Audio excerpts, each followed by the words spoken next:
ऋषिकेश इतना ऊपर पहुंच गए, मेरी हालत खराब हो रही है। यहाँ पे हनुमान टेम्पल है। हनुमान जी का, हनुमान जी जब संजीवनी लेने गए थे द्रोणागिरी, हाँ। तो यहीं पे इन्होंने रेस्ट करा था।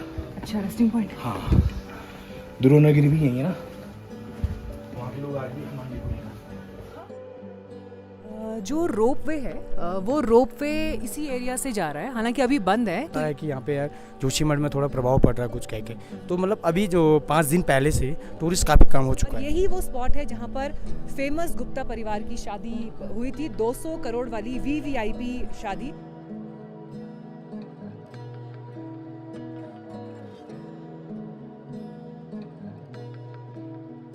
जैसे जोशीमठ को नुकसान होता है और यहाँ पे टूरिस्ट नहीं आते हैं, तो हमारी जो पहली सीढ़ी है जो हम है निचले, हम पे सबसे पहला प्रभाव पड़ता है।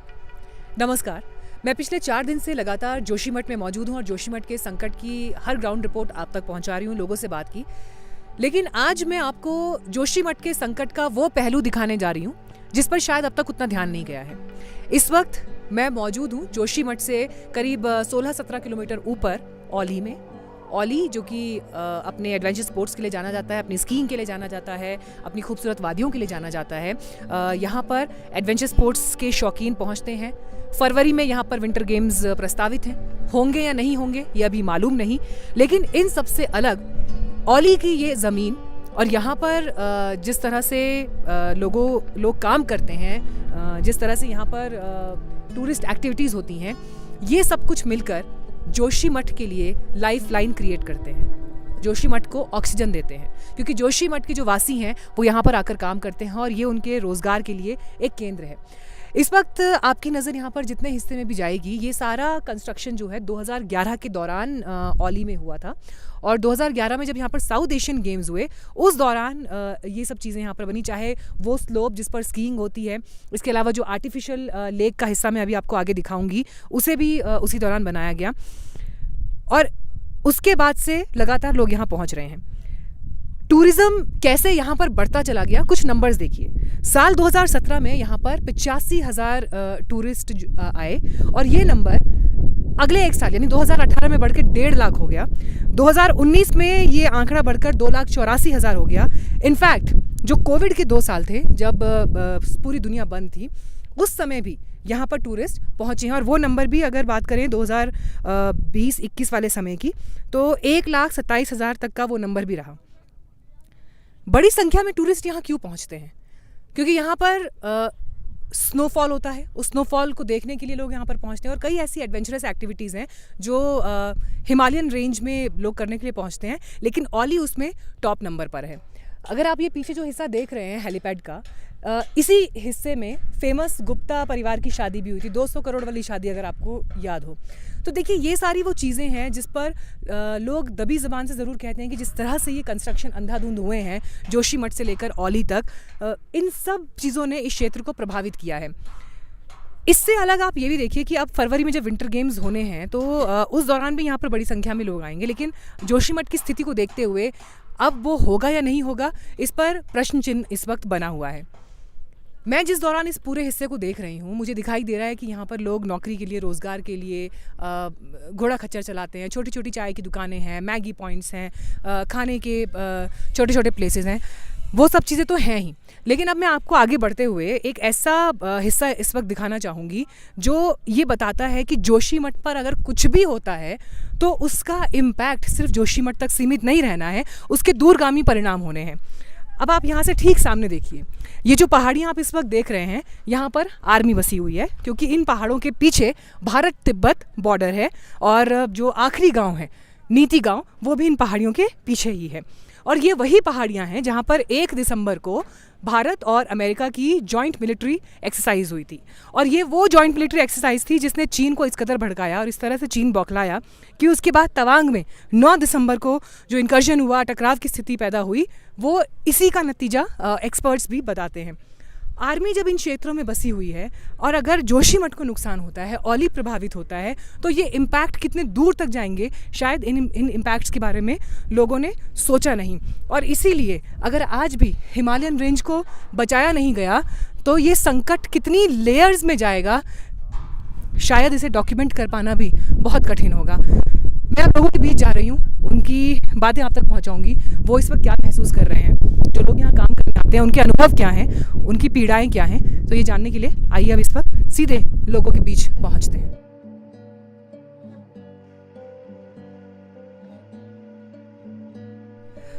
इस वक्त हम ओली चेयर कार पर हैं क्योंकि टूरिस्ट यहाँ पर बड़ी संख्या में आते हैं। हालांकि अभी बर्फ़ नहीं गिरी है तो इस बार स्कीइंग और ये सब तो नहीं हो पा रहा है। मेरे साथ इस वक्त विकेश डिमरी हैं। विकेश यहाँ पर सोशल लाइफ में भी काफ़ी एक्टिव हैं जोशीमठ में। उससे अलग एडवेंचर स्पोर्ट्स में और होटल इंडस्ट्री में, इन सब चीज़ों में ये काम कर रहे हैं।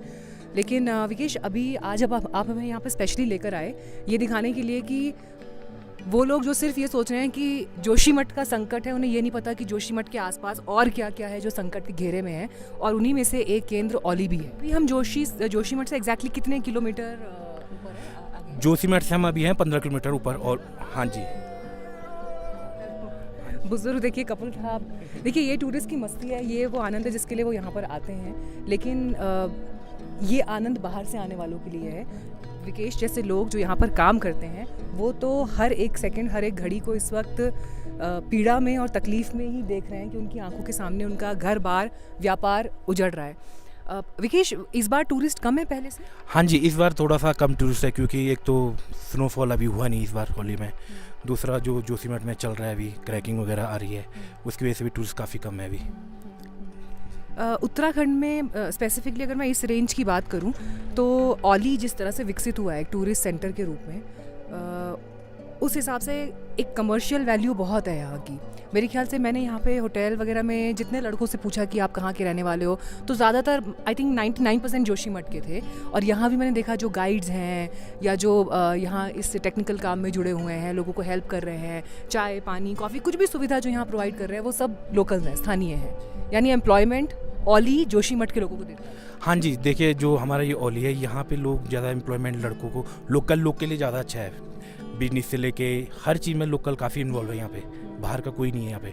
इसलिए हमारा व्यवसाय ही यहाँ टूरिज्म पे अटका हुआ है, इसी से हमारा व्यवसाय चलता है, बिजनेस वगैरह यहीं इसी से चलता है, टूरिज्म से। अच्छा, बहुत सारे लोगों को ये लग रहा होगा कि जोशीमठ को नुकसान होता है तो ओली पर क्या असर पड़ेगा, ये सवाल है। आप लोगों की भी तो यहाँ पर आपस में बात हो रही है या आप भी लगातार जो मीटिंग्स हो रही हैं उनका हिस्सा हैं। इम्पैक्ट होगा ओली पर, क्या मानकर चलें? जिस स्पीड से अभी 4-5 दिन से जोशीमठ में क्रैकिंग हुआ है, अगर ऐसे ही रहा तो शायद ओली भी बहुत जल्दी इसकी जड़ में आ सकता है। ये जो क्रैकिंग वगैरह हो रही है तो प्रॉब्लम तो है ही अभी।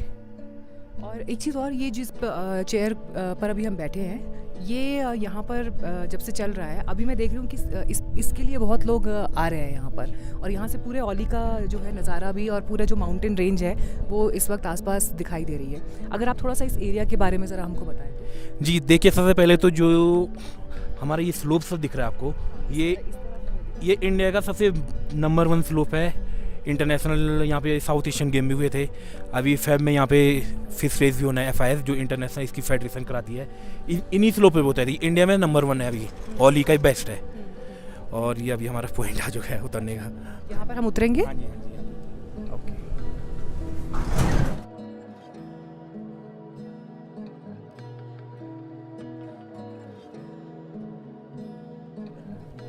आप लोग इधर ही काम कर रहे हैं? हाँ, आप इधर रहते भी इधर ही हैं या वापस नीचे गांव जाते हैं? नहीं, हम 1-2 मंथ में जाते हैं, जैसे 15 दिन 2 हफ्ते के बाद हम नीचे आते हैं। आपका गांव का है? यहाँ सलोडूंगा में पड़ता है हमारा गाँव। यहाँ पे हमारी छानी है, हाँ। तो हम यहीं पे हॉर्स का काम, ट्यूब का काम, स्कीइंग, कैंपिंग ऐसा काम करते हैं। आप भी इधर ही काम करते जी हैं? मैम, हम अभी यही रुकिएगा। काम करते हैं। हाँ। हमारा गांव भी सलू ढूंढना पड़ता है। हाँ। अभी के टाइम पे यहाँ पे टूरिस्ट का अभी बर्फ़ है नहीं तो टूरिस्ट का घोड़े के काम करते हैं।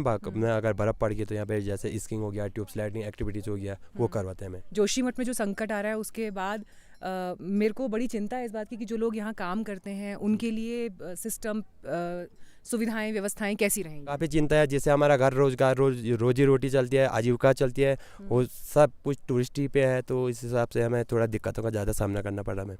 जी, आप लोगों के मन में भी है ये सवाल, ये चिंताएं कि क्या होगा अगर जोशीमठ को नुकसान होता है? अगर मैम जैसे जोशीमठ को नुकसान होता है और यहाँ पे टूरिस्ट नहीं आते हैं तो हमारी जो पहली सीढ़ी है, जो हम है निचले, हम पे सबसे पहला प्रभाव पड़ता है। उसके बाद जो आगे बढ़ते हैं सब पे प्रभाव पड़ता रहेगा। तो हम चाहते हैं जोशीमठ को या तो गवर्नमेंट कहीं उनका व्यवस्था कर दे और हमारे यहाँ पे टूरिज़्म आते रहे, जल्दी से जल्दी जो फैसला है वो हो जाए। आप लोगों के लिए अभी कितने लोग हैं जो यहाँ पर काम कर रहे हैं? परिवार में कितने लोग हैं जिनका सीधा कनेक्शन यहाँ से जुड़ता है? अभी तो मैम यहाँ पे लगभग जो हमारे यहाँ पे बंदे हैं यहाँ पे लगभग 100 से 150 लोग हैं काम करने वाले। कोई कैंप वाले हैं, कोई स्कीइंग वाले हैं, कोई बाइक वाले हैं, कोई जिप्सी वाले हैं, अदरवाइज़ कोई गाइड है यहाँ पे ट्रैकिंग का जो काम करते हैं। तो अदरवाइज़ थोड़ा इससे प्रभाव पड़ गया हमारा टूरिज्म को। जो हमारे जोशीमठ में भी ये भूखलन का ये चल रहा है तो काफ़ी सारा टूरिस्ट बहुत कम हो गया। एक चीज़ मुझे और बताइए कि जैसे अभी वीकेंड है ना, सैटरडे संडे का ये समय चल रहा है, तो वीकेंड पर कितने यहाँ पे टूरिस्ट होते थे और आज कम है, ज़्यादा है, क्या स्टेटस है आज का? पिछली बार अभी मैम वीकेंड पे जो हमारा टूरिस्ट था, अभी पिछले महीने वाले वीकेंड में कितने टूरिस्ट थे? बहुत सारा टूरिस्ट था। हम लोगों को तो फुर्सत नहीं था उस समय। तो आदमी सुबह उठ जाता था 7 बजे, शाम को सीधा शाम ही बसती थी 7 बजे। अच्छा, हाँ, इतना सारा पूरा भरा रहता था ये? पूरा पैक रहता था, इधर पैर रखने की जगह नहीं रहते थे। और आज पूरा खाली है, मतलब आई थिंक कितने लोग आए होंगे सुबह से यहाँ पे मैम अभी लगभग 100 से 150 हाँ। और जिस वीकेंड की आप बात कर रहे हैं उस टाइम कितने लोग आए होंगे? वीकेंड में मैम लगभग 2000-3000 लोग सुबह अर्ली मॉर्निंग रहते थे। अदरवाइज यहाँ की बात कर रहा हूँ मैं, जो हमारा टावर नंबर 10 है आगे पॉइंट, वहाँ पे भी काफ़ी सारा टूरिस्ट रहता था। तो वहाँ पे लगभग 2000-3000 टूरिस्ट वहाँ पे, तो टोटल मिला के 7-8 हज़ार टूरिस्ट ओली में रहता था। कुछ लोग गाड़ी से आते थे, कुछ लोग बाई वॉक करके तो आते थे। मतलब बहुत सारा हम लोग को टाइम नहीं मिलता था। पहाड़ के लोग कितने सरल और स्पष्ट होते हैं। आपका नाम क्या है? सुमित चौहान में मैं। सुमित चौहान जी की बात से देखिए ये साफ हो रहा है, वो ये कह रहे हैं कि हम चाहते हैं लोगों के लिए व्यवस्था हो, लेकिन अगर टूरिज़्म बंद होगा, यहाँ पे लोग नहीं पहुँच पाएंगे, तो देखिए इसी आपदा का, इसी विपदा का दूसरा पहलू ये है कि ये सारे परिवार जिनकी रोज़ी रोटी इस जगह से चलती है, उनका क्या होगा? ये सोचने वालों को सोचना ज़रूर चाहिए। आगे चल रही हूँ, कुछ टूरिस्ट से बात करती हूँ। बहुत धन्यवाद आपका। ये सारे टूरिस्ट ही हैं, इधर चलो इनसे बात करते हैं। सब टूरिस्ट के लिए यहाँ पर आकर्षण के कई केंद्र हैं। फोटोग्राफी से लेकर पहाड़ों को निहारना, यहाँ की खूबसूरती का आनंद लेना, ये सब कुछ इस वक्त चल रहा है। कुछ लोगों से बात करने की कोशिश करती हूँ। हेलो सर, आप कहाँ से आए हैं? मैं नीचे श्रीनगर से। अच्छा, तो आप उत्तराखंड से ही हैं या? नहीं, मैं चंडीगढ़ से हूँ। आप चंडीगढ़ से हैं, तो आप चंडीगढ़ से उत्तराखंड आए हैं? हाँ जी, हाँ जी। ओके, आप लोगों को पता है जोशीमठ में इस वक्त किस तरह का अभी आए हैं, मतलब वो देखने आए हैं, अभी पता लगा था। आप वही देखने के लिए आए हैं? मतलब कि ये ऐसी खबर कम ही मिलती है सुनने को कि धस रहा है। ये रोड वगैरह आप आगे जाएंगे, मैं जाके आया था जोशीमठ उधर बद्रीनाथ, तो रोड वगैरह। आप जर्नलिस्ट तो नहीं है? नहीं, बिल्कुल। ऐसा मुझे लगा जर्नलिस्ट ने तो शायद इसलिए देखना है, मतलब एक्चुअली मेरे लिए सरप्राइज है कि कोई चंडीगढ़ से ये देखने के लिए आया कि यहाँ पर क्या हो रहा है। Hats off to you. मतलब एक ऐसा वक्त जब जोशीमठ के लोगों ने अकेला छोड़ दिया है, कोई उनके बारे में बात नहीं कर रहा है, तो ऐसे में आप हैं। आपका नाम क्या है सर? दुष्यंत सिंह यादव। दुष्यंत जी हैं जो चंडीगढ़ से आए हैं सिर्फ ये देखने के लिए कि यहाँ पर क्या हो रहा है। प्रॉब्लम तो है, कुछ डेवलपमेंट की वजह से है और कुछ क्लाइमेटिक कंडीशन है, सुधारा तो नहीं जा सकता फिलहाल तो। हेलो सर, क्या नाम है सर आपका? जी, मेरा आनंद नाम है। आनंद जी, आप कहाँ से आए हैं? मैं भोपाल से, एमपी से हूँ। अच्छा, आप लोग 3 दोस्त, मतलब एक आए हैं चंडीगढ़ से, एक आए हैं पटना से, एक आए हैं भोपाल से। हाँ। आपने तो पूरा मिनी इंडिया जो है यहाँ पर जो आज ओली में ले आए हैं। हाँ जी, बिल्कुल। बेसिकली ऐसे मैं बिलोंग सर्विस करता हूँ यहाँ पे, बीआरओ में हूँ, क्रिफ में। तो कुछ फ्रेंड्स सर्कल में है, तो पता चला था कि जोशीमठ में ऐसा हो रहा है थोड़ा सा। हालांकि न्यूज़ के थ्रू ही पता चला था। अभी हम लोग का जो यूनिट है वो गोचर में है। उन्होंने चलो फ्रेंड्स भी आए, देख लेंगे क्या स्थिति है क्या। यहाँ पर जब टूरिस्ट से बात कर रही हूँ तो मुझे गुरप्रीत जी और नवीन जी मिले हैं।